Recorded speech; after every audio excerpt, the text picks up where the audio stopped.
I'm just shooting a lot of footage with it, and I'm trying to learn how to edit it so the film looks like it's not just a straight shot. Does it record noise though? It records everything. If we're talking? Yep. Oh, that's nice. I can't say anything nasty then. No, you can. I have to look, if I want to use that section, I have to learn how to edit over and sound edit and color edit and everything else edit.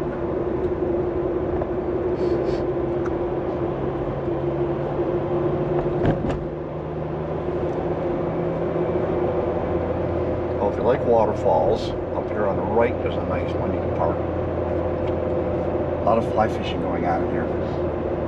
Yes. Is that a hobby you'd like to take up or not? I think so after I'm... Well, you know what? Not so much fly fishing. I want to take up fishing so I can catch some trout and eat it. Looking for dinner? I'm looking for dinner.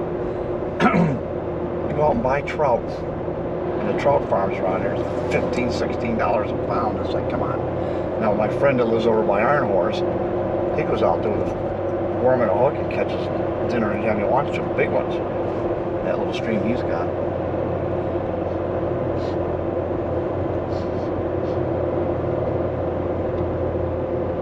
So this is a scenic byway mainly, or? Yeah, I mean, it takes you between here and Franklin.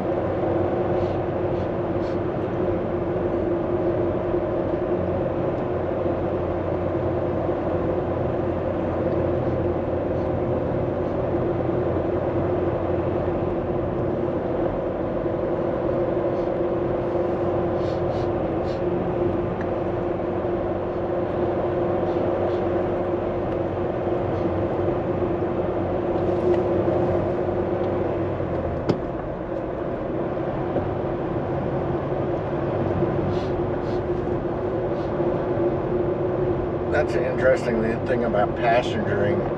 You see stuff that you missed when you were driving. Especially on a motorcycle. I can't really look around. Because you're doing center line only.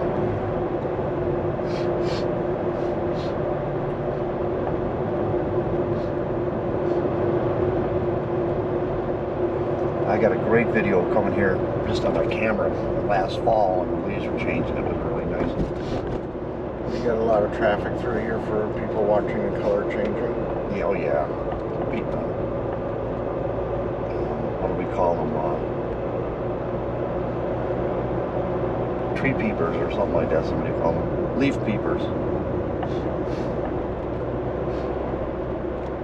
This guy in back here doesn't like you going slow. I know. Too bad. Yeah, that's how I feel. Jesus. And now he's going to back off when we watch this. Yeah. I would have shit my pants on my motorcycle if that just happened.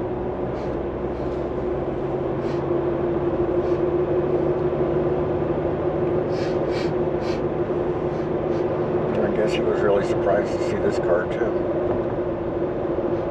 Yeah, he should have been. You just can't, you know. I've gone all the way from Nantahala Village all the way over to Tapico Lodge on the back roads.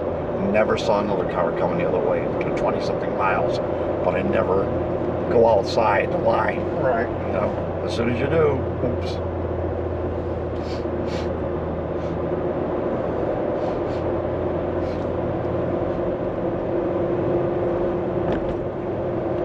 If this guy had been where I was just yeah. now, there would have been an accident. Yep. And I'd have kept right on driving. As long as I don't think anybody got hurt, you know. Just clear stuff out of the road, let me by.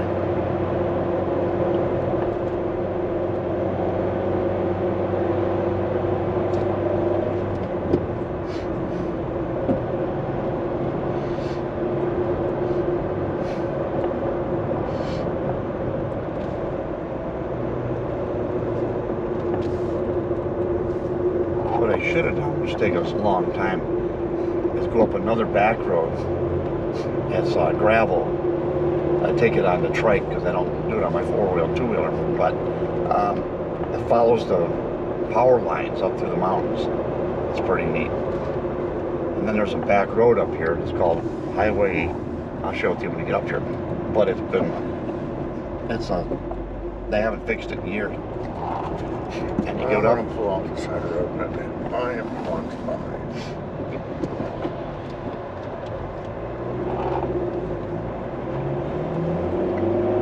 But Tara and I get on a thing 2 years ago. There was that much leaves on the road. Ooh. And we're just driving through like a wake on a boat. It was fun. But it wasn't slippery. No. It was like dry fall day.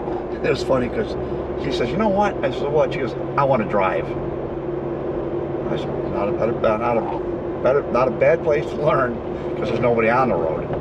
So she gets on and show her how to shift and stop and start and stop and start. She got it pretty good. And I wasn't too nervous because she wasn't going any more than 5 miles an hour.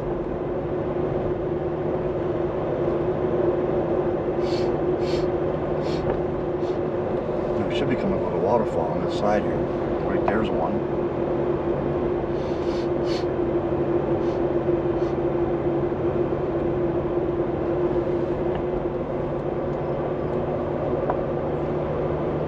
There it is if you want to. You can slow down unless you want to get out and look.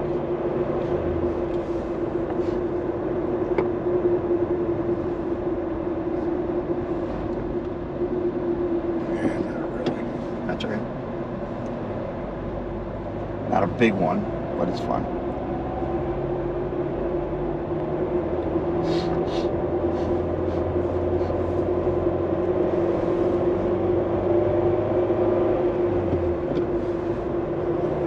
You know, we were talking earlier about the Indians' expansion of the West and everything, and everywhere I go, I always stop and read the point of interest signs.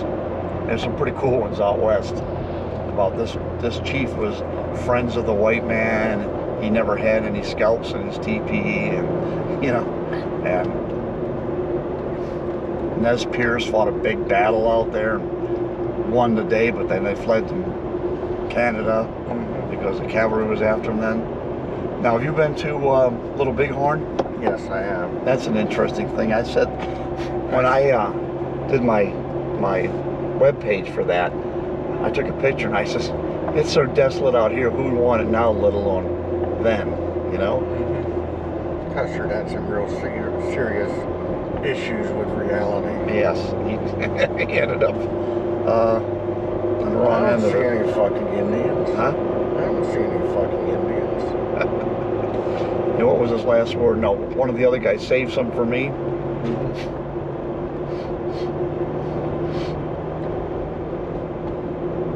I stayed in the campground just south of that. I can't even remember where Benton's was or whatever. I don't remember the whole thing. And I had such a bad storm coming up, and it was really bad. That they took some of the tractors they had on site and held people's trailers down with them. And my tent will fold, you know, bad wind. I've been in the tent some nights that the tent's folded right down on top of me, but it doesn't come off the ground, you know. Anyway, I was so scared. I went into the men's room and bought it up. Like, holy shit.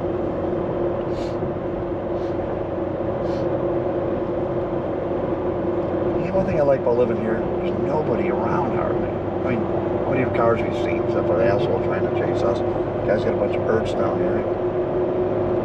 That's the one you take up to go, follows the power lines. Okay.